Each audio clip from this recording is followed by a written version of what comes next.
D boss ಅಭಿನಯದಲ್ಲಿ ಮೂಡಿ ಬರ್ತಿರೋ ಗಂಡುಗಲಿ ಮದಕರಿ ನಾಯಕ cinema ಇತ್ತೀಚೆಗೆ ಸ್ಯಾಂಡಲ್ವುಡ್ ನಲ್ಲಿ ಭಾರಿ ಸದ್ದು ಮಾಡುತ್ತಿದೆ. ಹೌದು, ಸಿನಿಮಾದ ಚಿತ್ರೀಕರಣ ಶುರುವಾಗೋಕ್ಕೂ ಮುಂಚೆನೆ ಕನ್ನಡ ಚಿತ್ರರಂಗದಲ್ಲಿ ಬಿರುಗಾಳಿಯನ್ನೇ ಎಬ್ಬಿಸುತ್ತಿದೆ. ಸದ್ಯಕ್ಕೆ ಈ ಸಿನಿಮಾಗಾಗಿ ನಿರ್ಮಾಪಕರು ಹಾಗೂ ನಿರ್ದೇಶಕರು ಚಿತ್ರದುರ್ಗದಲ್ಲಿ ಉಳಿದುಕೊಂಡು ಸಿನಿಮಾಗೆ ಬೇಕಾಗುವಂತಹ ಪ್ರತಿಯೊಂದು ವಿಷಯಗಳನ್ನ ಸಹ ಕಲೆ ಹಾಕಿ ಸಿನಿಮಾದ ಕಥೆಯನ್ನ ರೆಡಿ ಮಾಡಿಕೊಂಡಿದ್ದಾರೆ. ಇನ್ನೇನು ಗಂಡುಗಲಿ ಮದಕರಿ ನಾಯಕ ಸಿನಿಮಾದ ಚಿತ್ರೀಕರಣ ಶುರುವಾಗಬೇಕು ಅಷ್ಟೇ.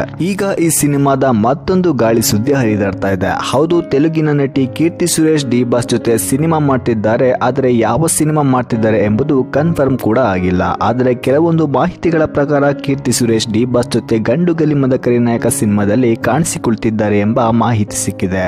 ಇದಿಷ್ಟು ಅಲ್ಲದೆ ಮತ್ತೊಂದು ಮಾಹಿತಿ ಸಿಕ್ಕಿದ್ದು, ಡಿ ಬಾಸ್ ಜೊತೆ ಸಿನಿಮಾ ಮಾಡೋಕೆ ಅನುಷ್ಕಾ ಶೆಟ್ಟಿ ಕೂಡ ರೆಡಿಯಾಗಿದ್ದಾರೆ. ಈ ಇಬ್ಬರು ನಟಿಯರಲ್ಲಿ ಗಂಡುಗಲಿ ಮದಕರಿ ನಾಯಕ ಸಿನಿಮಾಗೆ ಯಾವ ನಟಿ ನಾಯಕಿಯಾಗ್ತಾರೆ ಎಂಬುದು ಸದ್ಯಕ್ಕೆ ಅಭಿಮಾನಿಗಳಲ್ಲಿ ಕಾಡ್ತಾ ಇರುವಂತಹ ಗೊಂದಲ. ಹಾಗೆ ನೋಡಿದ್ರೆ ಈ ಇಬ್ಬರು ನಟಿಯರು ಸಹ ಭಾರತೀಯ ಚಿತ್ರರಂಗದಲ್ಲಿ ದೊಡ್ಡ ಮಟ್ಟಿಗೆ ಹೆಸರು ಮಾಡಿದ ನಟಿಯರಾಗಿದ್ದಾರೆ. ಆದ್ರೆ ಡಿ ಬಾಸ್ ರ ಗಂಡುಗಲಿ ಮದಕರಿ ನಾಯಕ ಸಿನಿಮಾಗೆ ಯಾರು ನಾಯಕಿಯಾಗ್ತಾರೆ ಎಂಬುದು ಸದ್ಯಕ್ಕೆ ಅಭಿಮಾನಿಗಳಲ್ಲಿ ಕಾಡ್ತಾ ಇರುವಂತಹ ಪ್ರಶ್ನೆಯಾಗಿದೆ. ನಿಮಗೆ ಅನ್ಸುತ್ತೆ ಯಾವ ನಟಿ ಡಿ ಬಾಸ್ಗೆ ನಾಯಕಿಯಾದ್ರೆ ಚೆನ್ನಾಗಿರುತ್ತೆ ಅನ್ನೋದನ್ನ ತಪ್ಪದೇ ಕಮೆಂಟ್ ಮಾಡಿ. ಹಾಗೆ ನೀವೇನಾದ್ರೂ ಪಕ್ಕ ದಚ್ಚು ಫ್ಯಾನ್ ಆಗಿದ್ರೆ ಮಿಸ್ ಮಾಡದೆ ಈ ವಿಡಿಯೋ ಒಂದು ಲೈಕ್ ಅನ್ನ ಕೊಡಿ. ಇನ್ನಷ್ಟು ಡಿ ಬಾಸ್ ಸಿನಿಮಾಗಳ ಅಪ್ಡೇಟ್ ಗಳಿಗಾಗಿ ತಪ್ಪದೆ ನಮ್ಮ one time Kannada YouTube channel subscribe ಮಾಡಿ. ಹಾಗೆ ಪಕ್ಕದಲ್ಲಿರೋ ಬೆಲ್ ಐಕಾನ್ ಮೇಲೆ ಕ್ಲಿಕ್ ಮಾಡಿ. ನಾವು ಅಪ್ಲೋಡ್ ಮಾಡೋ ವಿಡಿಯೋ ನಿಮಗೆ ನೇರವಾಗಿ ನೋಟಿಫಿಕೇಶನ್ ಮುಖಾಂತರ ಬರುತ್ತೆ.